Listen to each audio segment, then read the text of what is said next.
Hi, I'm Zach. And I'm Diana. And we are The Farrier's Bellows, a podcast dedicated to bringing you games and tools to take your adventures further. We're going to be talking about non-traditional indie RPGs, some that have been around for years, others that are newer, to take you beyond the ordinary. Today, join us as we try to win that final rose in Kagematsu.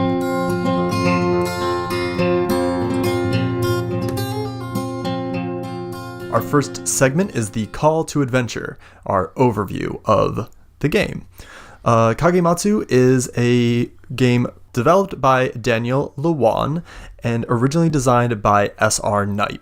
The version we're playing came out in 2009. I think that is the final PDF edition of the game, or the latest PDF edition of the game. Kagematsu is a historical fiction or fantasy, depending on how you play the game, romance drama type game. Yeah. It's definitely romance. Is it definitely romance? I feel kind of weird saying it's definitely romance. I think it's definitely romance. Not that you necessarily have to have a romantic game, but I think the genre is romance. I think that's fair. Yeah. And we can talk, we will be talking about that a little bit more later. Right. It is set in 1500s Japan. Is it that early? I thought it was like 16th century. It's 1572. Oh, okay. And it's about a wayward Ronin who is fleeing a troubled past, comes across a war-torn village whose men have all been drafted, leaving only the women behind, children, and the elderly. Right. 3 to 5 players play the women of the village, and 1 player plays the samurai, Kagematsu. The village is under threat by something, and the women of the village need to do everything they can to convince Kagematsu to stay, specifically wooed, threatened, or otherwise coerced. When the game starts off, everyone together decides on the setting, chooses the village and its specific features. Together, everyone at the table also decides the threat that is kind of looming over the village that plays a bigger and bigger role as the game sort of progresses on and is the climax kind of the game. So over the course of the game, there is a table of affections that the women are trying to win from Kagematsu. And every turn, 1 player tells Kagematsu what affection they're trying to win. And then the player and Kagematsu, who sort of takes a GM role, set a scene and play out a scene in which the player is trying to earn that affection from Kagematsu. Kagematsu decides when they are going to roll. And when the player's going to roll. Yes. Yeah. The women of the village have 3 stats. They have their innocence, their charm, and their fear of the oncoming threat. So depending on what kind of affection you're trying to win, you will roll your innocence or your charm. So if I am trying to win a kind word, I will be rolling my innocence, and I'm trying to use my innocence to get that affection from Kagematsu. Kagematsu will roll a set number of d6, and then we compare the totals. And if the woman's score is higher, she gets the affection and also loses some of her fear of the threat. Mm-hmm. So over the course of the game, the women are trying to win these bits of affection and win Kagematsu's love. Yeah, while Kagematsu's rolling and while Kagematsu is kind of getting to know everybody, he's keeping all of that information secret. So that's adding an element of mystery to both him and the game. So an interesting thing about Kagematsu is that the person playing Kagematsu must be a woman. It doesn't quite matter the makeup of the air quotes women of the village, but Kagematsu must be played by a woman. Yeah, and the game never says that the rest of the players must be men, but it is sort of implied. All the examples have all the other players as men. Right. While, yes, the rules explicitly state Kagematsu, the GM, and the wandering Ronin must be played by a woman. Mm-hmm. And Kagematsu is simultaneously determining whether or not the townswomen's actions are evoking love or pity in Kagematsu. And that is irregardless of if they win the affection or not. Mm-hmm. So you can win an affection. You could get a kiss from Kagematsu, but he could pity you for it. Yeah. And it's also regardless of whether or not Kagematsu will stay and help defend the village, which is everyone's aim. But it's all the village women are aiming not just to have him fall in love with them, but to have him stay and help defend against the threat. that's coming. And so he could be madly in love with someone in the village and still be like, nope, deuces, I'm out. Yep. So the final affection that you have the chance to win is getting Kagematsu to promise to defend the village. That's the final thing that everyone is trying to get from Kagematsu. And you only get one chance to get an affection. If you don't get it, you don't get to try again. So everyone gets one chance to try and get that promise that Kagematsu is going to stay. And if you don't, he just leaves and the village is doomed. And if you do, then he faces off against the threat. Everyone's final fear score is tallied, and then you roll that number of dice, and that's like the fear's power. And then Kagematsu rolls their love for one of the townswomen, the highest love, and they compare scores, and then it kind of determines if Kagematsu saves the village or not. And that's pretty much the gist of the game. That's almost the general entire mechanic system. We just pirate that game a little bit. I mean, buy it, but yeah. So there was a lot that I loved about this game. One of the things that I really liked mechanically about this game is the way that you have to build up for the higher level affections. I had this great aha moment as I was reading the text, and I was like, oh, that's genius. I have to get Kagematsu to give me a sly glance before I can try to get him to give me a gift, because of the way that your stats are divided up versus how many dice Kage is rolling for every affection, right? There's no way for you to get Kagematsu to sleep with you until you get Kagematsu to do all kinds of other things for you first, and also love you for those things and not just pity you, because the love Kagematsu has for you is subtracted from his roll, so it makes it easier for you to beat him. So you're constantly struggling to make sure that he loves you enough when he's doing those affections, and the only way you can even like check for that is through role play and through trying to go for like the next highest one and see if you win it. Because if you win it, then okay, there's a good chance that I've been getting some love if I'm able to get a gift, because that's pretty hard to get. But if I got it, then I must have earned a little bit of love.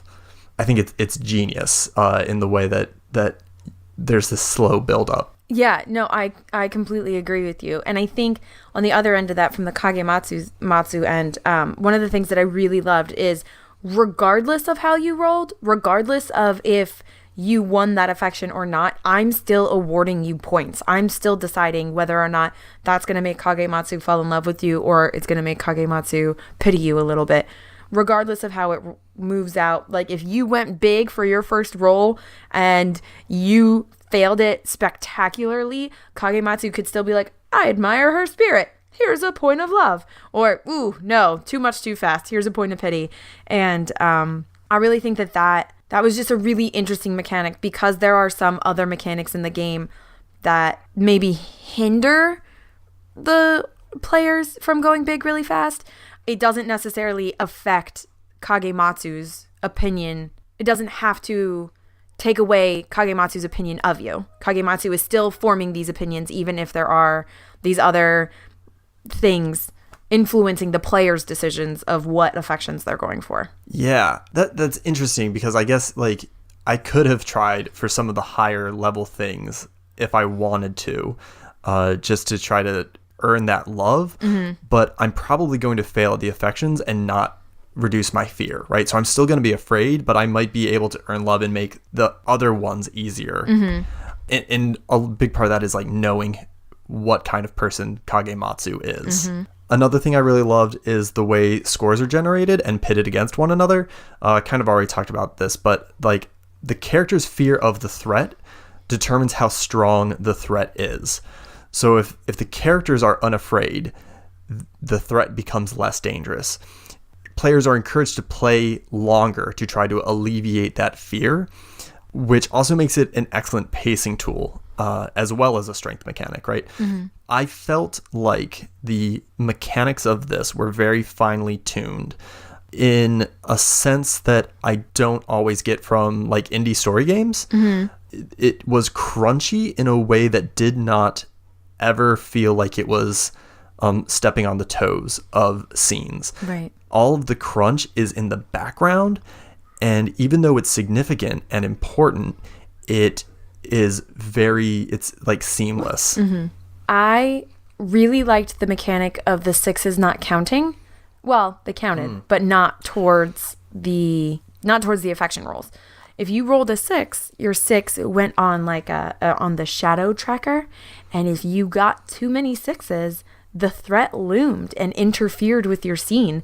And I just thought that was really an interesting way of keeping the threat in the story, because otherwise without it, the threat would kind of just not be there, except for at the very end when it's the conclusion of the story. So I just really enjoyed that, mainly because in our play, I was the only one who triggered that, but it was interesting. I thought that's a really interesting mechanic. The threat looming mechanic was great, and one of the things I loved about it was that both Kagematsu's role and the townswomen's roles could trigger it. So you would get moments where you are like, one of us would roll to try to, get a compliment from Kagematsu and get like a bunch of 5s and be like, yes, there's no way I can lose this roll. And then you would look up and just like with this look of sadness on your face and be like, I rolled 6 6s.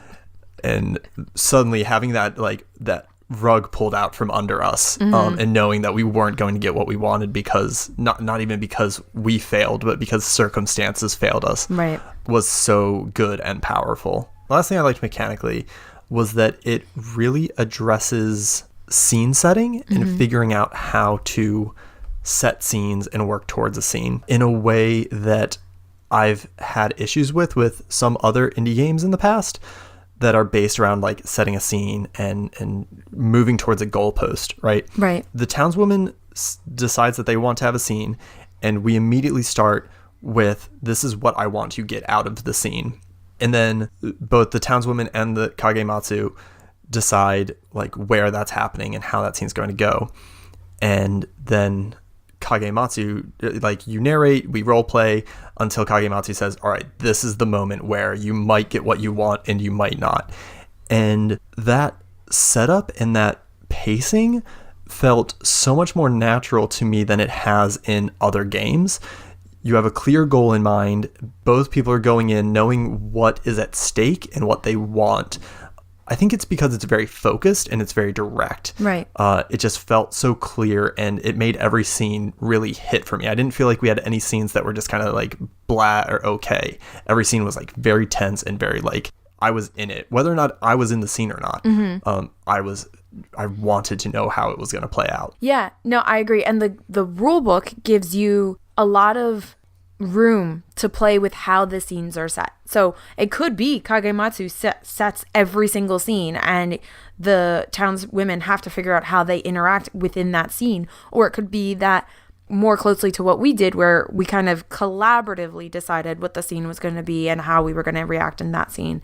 But I will say, as a first-time GM, that it was much easier for me to set these scenes. It was much easier to interact with these scenes because there was that clear goal, because there was that understanding of what's at stake and what we're moving towards. Mm-hmm. It was very easy to play with those scenes.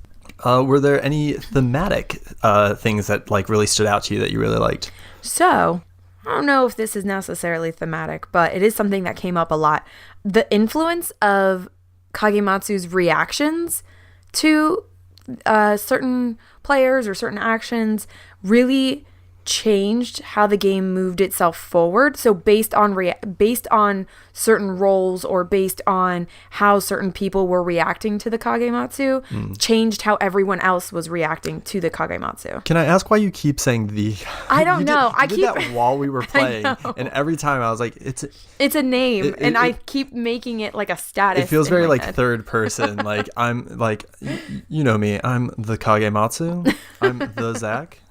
I don't know why I keep doing it. I keep in my head making it a status instead of a name.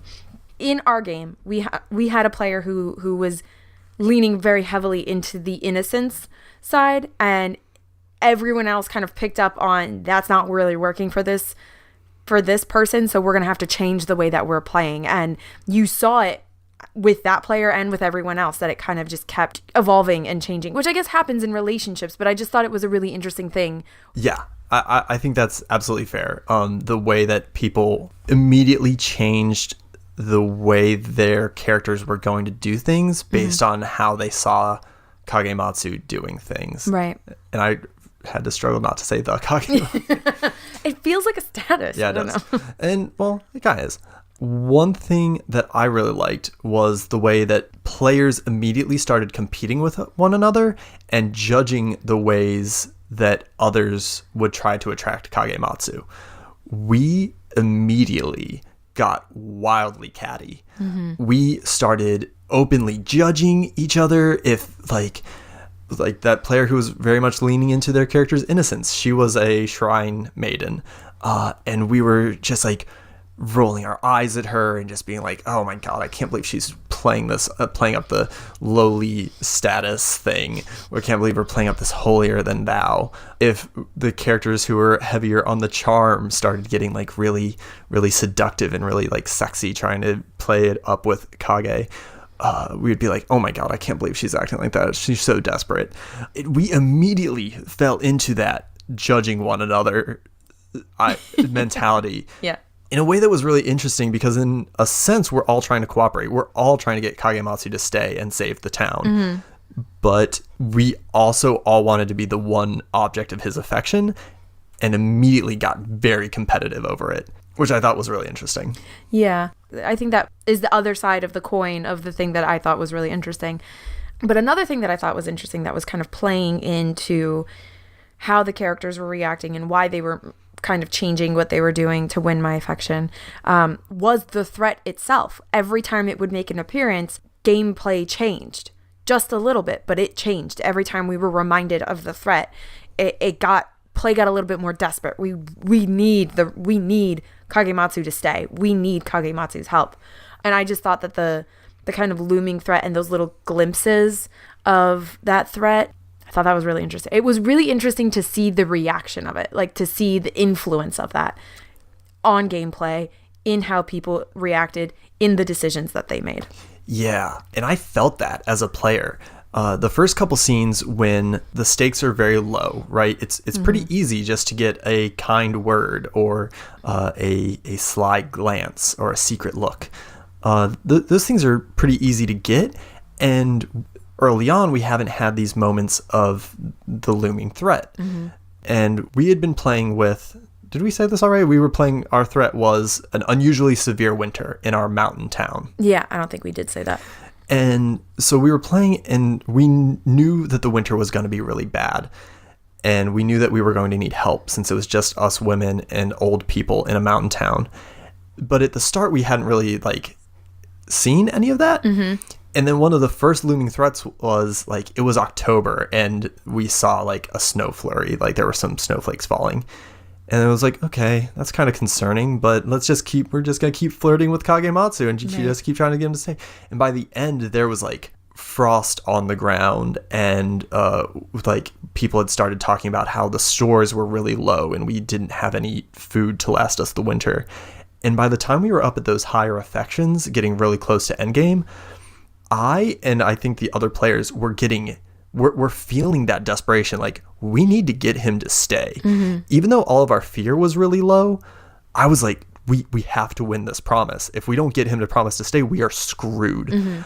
To the point that I was yelling at other players when they were being yeah, let's get him to promise to stay. I was no, we have to wait. We have to wait one more round. Let's just get him to love us a little bit more. It was great the way that the threat builds over the course of the game. Yeah. And I actually, in my notes, I had the same thing as you were talking about with the influence of the Ronin's reactions. Right. Having to try to course correct to figure out who Kagematsu was. What did he like? How could we try to get him to love us? Were his actions influenced by love or pity? That was really interesting to me, because at the start of the game, we don't really know who Kagematsu is. You give us a description of what he looks like, right? But I don't think even you as a player know who he is at the start. And we have to figure it out on the fly. And like you said, the influence of his reactions to the players, trying to get us to figure out those things without explicitly telling us, did this thing earn love or pity, just through narration. Right.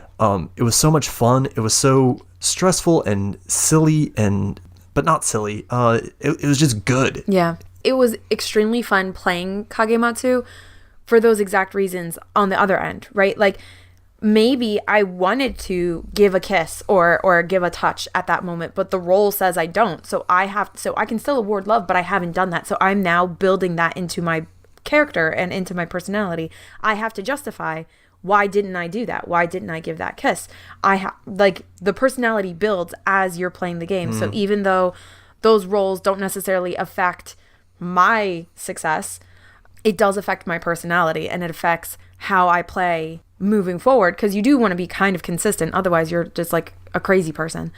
I mean, it might be fun to play a crazy person. But. Well, that's so true in a way that I hadn't really thought of. Right, you don't decide whether or not you or not you beat the townswoman when she rolls to get a kiss. So you have to determine, all right, what about the scene so far made Kage not want to kiss this person? Right.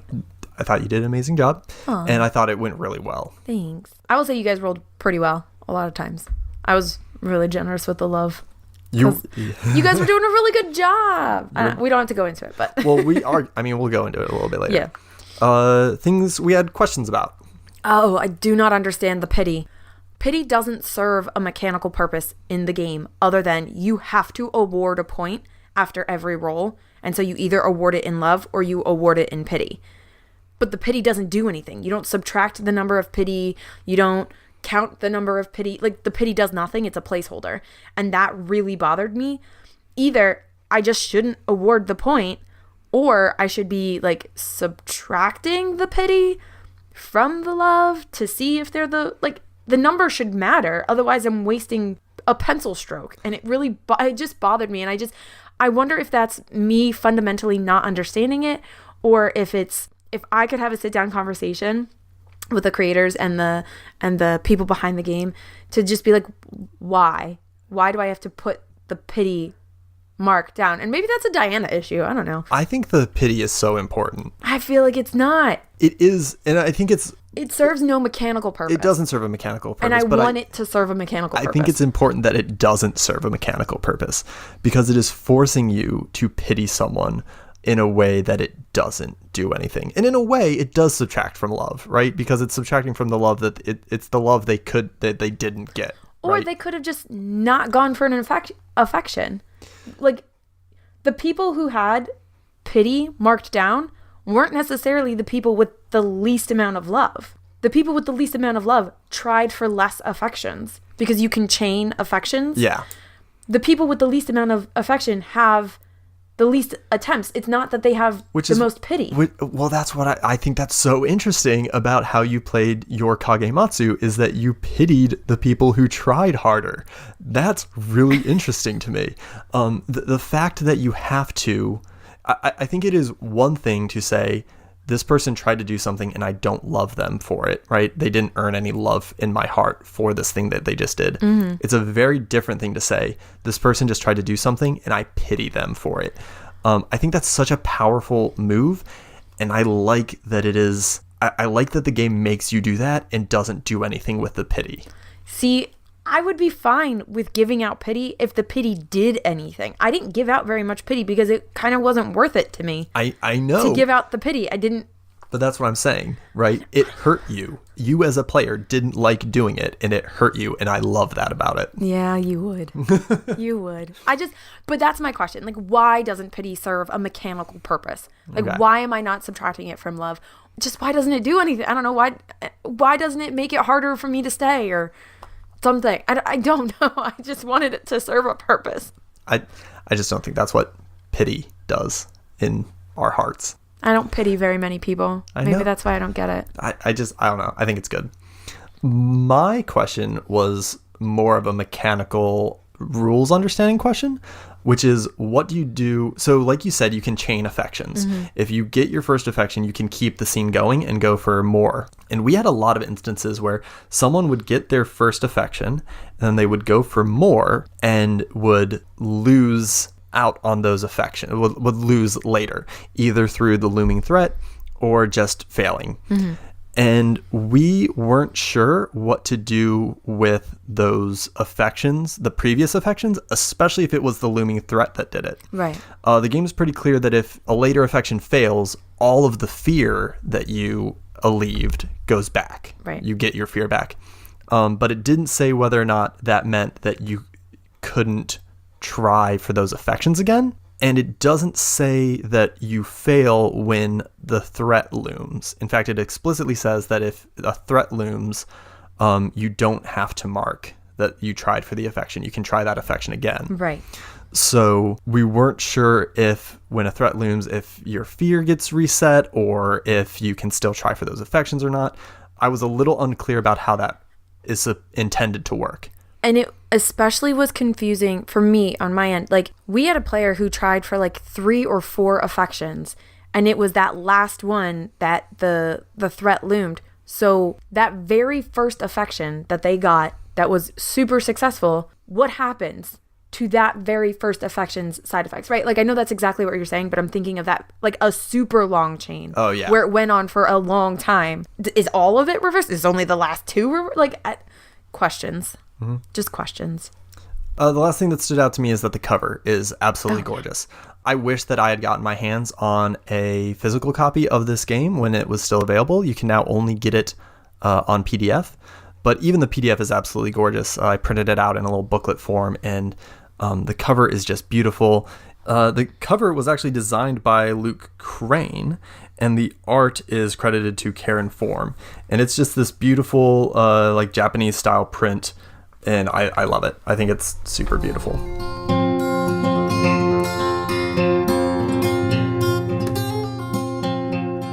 Our next segment is Approach the Inmost Cave. Dinah, what do we want to talk about today for something that Kagematsu tries to address? I think you could talk about a lot of different things. You could talk about love. You could talk about affection. You could talk about using people for your own purposes. The book says that it's about shame, or that shame is a large topic in it. But I actually feel like this game is about power imbalances and power struggles. Yes, I would agree. I think this game is very largely about power, and it's going to be about power in different ways. At its core, it is obviously about gender power imbalance, right? Right. It's about patriarchy. But it's also very largely, and can be kind of depending on the setting and how you do it, about class, about wealth. Mm-hmm. It's all about having these differences in power and trying to survive when the power imbalance is so great. If we had all played women in a poor town and Kagematsu had shown up rich and in fine armor and clothes, it would have very much been about class imbalance. Or honestly, the reverse. Yeah, if we'd been a massively wealthy town and we were all rich, high-class women, and Kagematsu came in filthy and dirty, and we still had to win his affection, I think that would have said a lot about how I think a lot of the game would have been about us trying to use our status in a way that would be manipulative to get him to stay. Right. Not just the sort of gender romance power dynamics that the game explores. That's actually a really interesting point. I think that we played pretty even in socioeconomic status, Ronin to town. I think they were pretty on par with each other. But I think, yeah, if my Kagematsu had walked into town and it was this super wealthy town that just there were no men in, it would have changed the game completely and totally. Yeah. And that even came into play in all of our relationships with Kagematsu, right? So our townswomen were an orphaned priestess, an old woman, which I thought was amazing. Oh, yeah, that was my favorite. Especially, she was so good, and especially when we're talking about power imbalances, the way that she used her age and wisdom and insight, and was never sexual towards Kagematsu, but was always very manipulative in the way that we associate grandmothers with, bribing him with food, bribing him with kindness, bribing him with insight.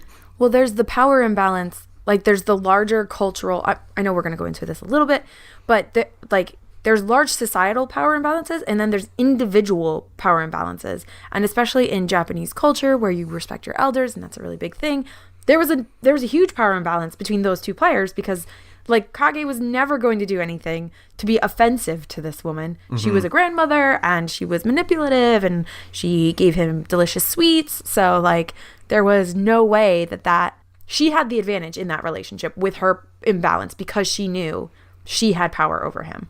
I think we all kind of know where this game is coming from when it's trying to talk about power imbalances and gender issues.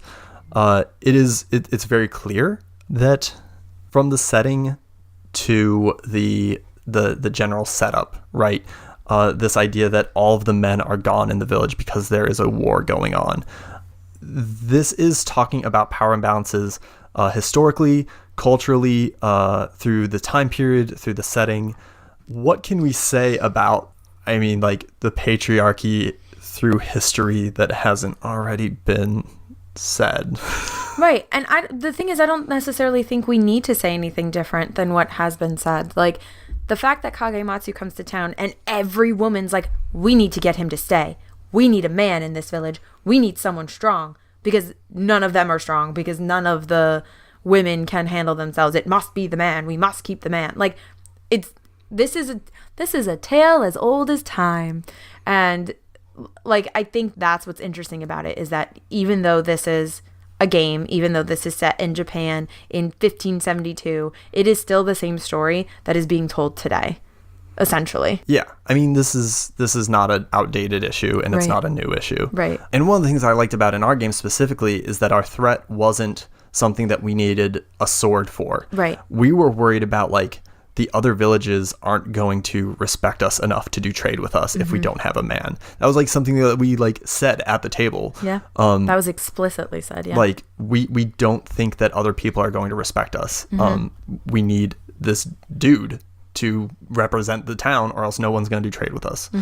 I want to clarify. I think that was it coming from a place like within the Magic Circle. I don't think any of the players actually. Oh God, no, not at our table. Like, yes. No. That was because of the setting, because of the time, because of the conceit of the game. Right, exactly. But for a lot of people, that would be a real legitimate concern, right? In the time period, or in other time periods, other places.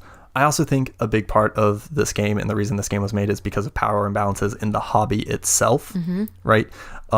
Danielle Luan, in the game and in interviews, talks about how when she was working on the game, she was the only woman in her group. So she was always Kagematsu. We see a lot of great GMs who are women, great players who are women in like actual plays and in the community, active in the community. But I think there is very much still a idea that this is a male-dominated hobby. And I think that this game is explicitly trying to mess with that power dynamic of the people who are active in this hobby, the people who have power in this hobby. It is a very direct attempt to make sure that women have power in the hobby. Oh, I completely agree with you. We play a lot of games, and we play with a lot of people. And in making this podcast, we're playing more games with more people and different people. And I am often still the only woman at the table. So for this podcast, we've only played with 2 other women, but they weren't at the same game. It's always me and one other woman if there's another woman. The table is usually dominated by men. Is what I'm saying. Yeah. In our experience, I am experiencing that I play with mostly men. There aren't really a lot of other women in our circle at this moment in time who play with us. I have a group of women that we play with, that it's just women, and they all have different groups that they play with, and they are the only women at those tables too. This is still very much a thing that, like, being the only one at the table, being outnumbered, not having that power is still a thing that we are experiencing, that my friends and I are experiencing on a day-to-day, not a day-to-day, but a game-to-game basis. Yeah. So how is this game attempting to address power imbalances? I think we've kind of talked about the big ways, right? It is forcing, according to the rules, a woman has to play Kagematsu. It is giving a woman the explicit in-text power. all of the power, right? Kagematsu determines love and pity. I think the pity part is really important. Kagematsu is the one who decides when anyone makes a roll. Kagematsu scores are secret, holds all of the endgame power. Yep. Yeah, right? They are inscrutable, right? Mm-hmm. They're not open with their feelings. They are very reserved with their feelings. So the players who are implied to be men, who are playing women, are scrambling to figure out what the power situation is because they're denied any information. They're denied the knowledge of where they stand. Mm-hmm. They are denied the knowledge of any sort of security. I thought I stood a pretty good chance of being Kagematsu's one true love, and it turned out I had the most pity. And I was heartbroken when I found that out at the end of the game. And I think that is such a good and powerful thing that this game does, that it makes people who are traditionally very secure in their power, both in the world and in this hobby, feel suddenly very insecure about their power. I think that's an amazing, very interesting and worthwhile thing that this game does. Any other ways that this game kind of tackles that?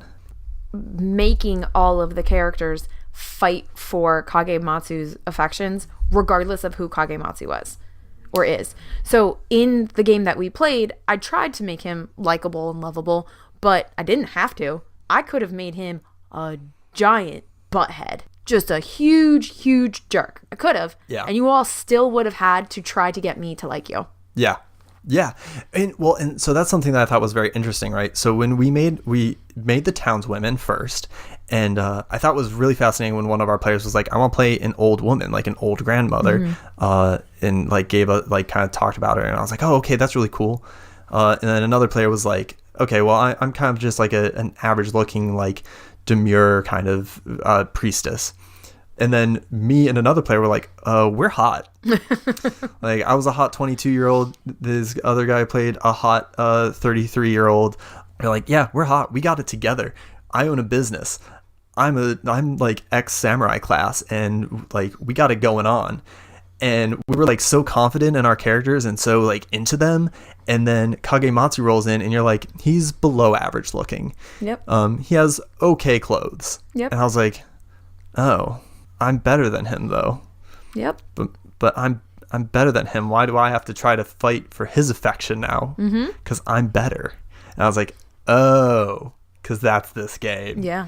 It was fantastic. He has the power. And he knows he has the power. Yeah. He knows he can make you fight for him. Yeah. And we were lucky that our Kagematsu ended up being generally a nice guy. Yeah. Was a little bit doggish, but in general was a kind guy who, like, I think genuinely wanted the best for everyone he encountered. Absolutely. But if he hadn't been, it wouldn't have mattered to us. Would have been the same song and dance. Right. He could get it, and he knew he could get it, but he was nice about getting it. Yeah. That's basically how I played him. Like, he could get it. He knew he could get it. He was kind about who he was getting it from. Yeah. The last thing sort of mechanically that I really like about that is that when a scene is set, players can work together with the Kagematsu player to like determine where the scene is, but we can never say what Kagematsu is doing when we set the scene. Right.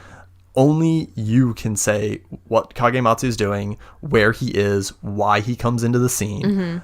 And I think having to relinquish that control in a game that is largely very like collaborative narrativist, right? Not being able to say like, I go and find Kagematsu while he's training with his sword. Right. I could never do that. Nope. You would have to offer that to me. Be like, okay, Kagematsu's training with his sword. What do you want to do? Why are you here? Or if I say, well, I'm just at the inn, I would have to wait until you said why Kagematsu was there. And if Kagematsu was doing something that didn't involve me, I would have to find a reason to start interacting with him. Being out of that control was great in a very upsetting way. And so our last for this is like, is there anything that you would like to do with this to kind of explore this issue in this game? So I would love to play this game with a table full of women. I genuinely think that it would play very differently. So this might be because of the women that I know, but I think Kagematsu would be much more of a dog. I think the women would be a lot more aggressive. Not very many of you were aggressive. I think the women would be a lot more aggressive.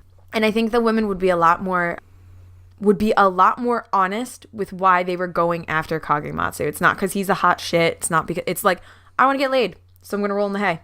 I don't really care who you are. I just want to roll in the hay. I genuinely feel like that would happen with a table full of women. It would be a very different game. We played a very sweet rom-com with a little bit of doggish. Like, that's what we played. And that's first time playing it with the players, whatever. But I think with women, it would be a lot more raunchy. And I'm like super excited about that. That's very much a Diana thing. But I do think it would be a very different game. Yeah. Playing with all women would be a very different game. Yeah, I agree.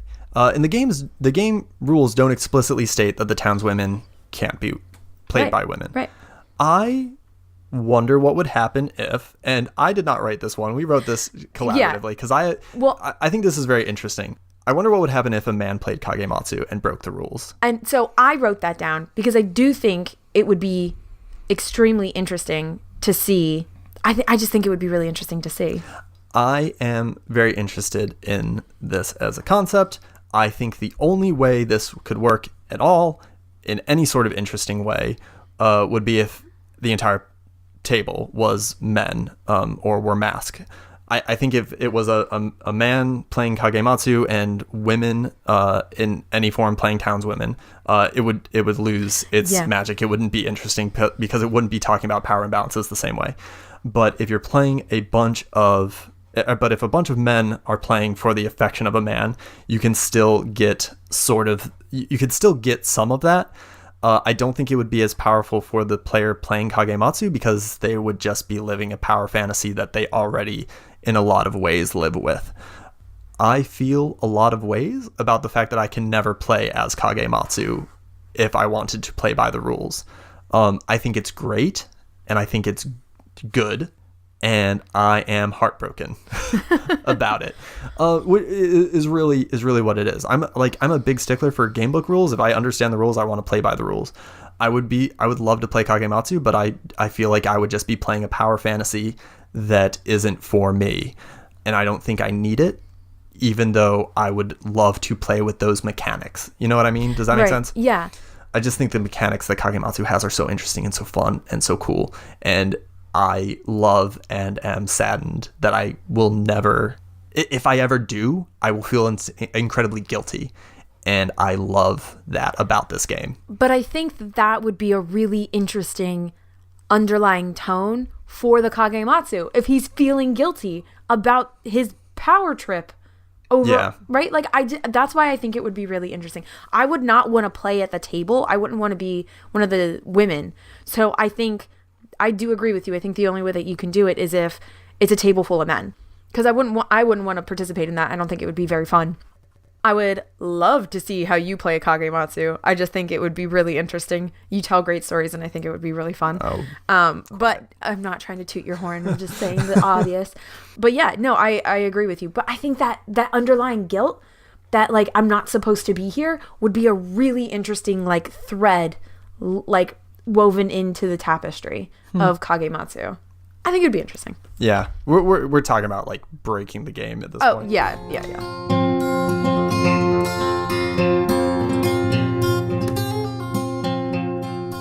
Our last segment is Return with the Elixir.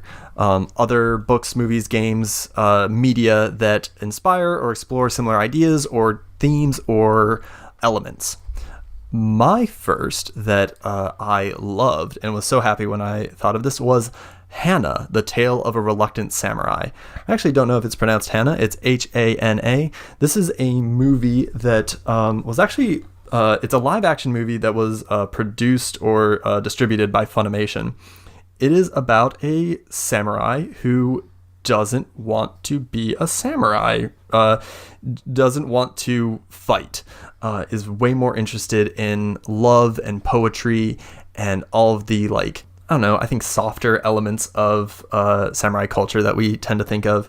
It is a beautiful, quiet little samurai movie that is also a romance period drama. I think it's perfect. It is sort of like a very kind and demure Kagematsu, although he's not being manipulated or trying to save anybody. He's just trying to live. Yeah, that sounds about right. Sounds like that's a good mesh there. Mine was The Bachelor for very obvious reasons. It's all of these women fighting for the affections of one man, and the mechanics of it, kind of. I think it's like a super obvious draw there. Yeah. My other one is, I think, probably less pertinent than Hannah. It's Seven Samurai, right? Story of a group of samurai who stumble upon a village that is under threat and need to be convinced to stay and protect it. It is essentially the same thing without the... it's very much about class imbalance, actually, right? You have all these peasants who are trying to convince these samurai class soldiers to protect them and keep them safe, but not about, I think, the more interesting, in this case, gender power imbalance. My last one is The Bachelorette. And that one is for the real life power imbalances that happen. The woman is in charge, and all of these men are trying to win the affections of the woman. So that's like real time. The men at the table are trying to get the woman to award them love points, right? So The Bachelor and The Bachelorette. What is a story that you would like to tell with this game? I already said it, but a table full of women. I really feel like it would be really interesting. I think it would be interesting for the Kagematsu. I think it would be interesting for the women at the table. I just feel like it would be really interesting. Plus, to get that many women to sit down and play a role-playing game, not saying that they don't, I'm just saying to get all of that female gaming power in the same room would just be exciting to participate in. I'm just saying. Yeah. My gamer friends are spread out across the world, across the U.S. I don't get to have them all in one room. I'm just saying that would be interesting to do. It would be fun. Yeah. I would be interested in playing this game again with an evil or lecherous Kagematsu. Maybe not evil, because he still needs to protect you from the threat, but a Kagematsu who is a jerk. I think it would push the themes really hard in a way that would be interesting to me. I think it would make for a much more dramatic game. I loved that our game was funny and a little bit silly in addition to being dramatic. But a darker game would be interesting to me. Not necessarily darker, but more dramatic. I would also be interested in playing this game instead of 1500s samurai, playing with a knight in King Arthur's court. Ooh. Doing like Arthurian chivalry, I think would be very interesting. I think you would explore a lot of the same dynamics, but I think the reason that samurai were chosen for this game was, and like Japan, is because there is such a well-known code of propriety and manners. And I think you could do something similar, but with a different feel with Arthurian mythology, Arthurian chivalry, which in a lot of ways mirrors Bushido, but is different enough that I think it would have an interesting effect. So thank you for joining us this week. I think that's going to wrap up. The Farrier's Bellows is a production of The Gauntlet. You can find us on Twitter at GauntletRPG.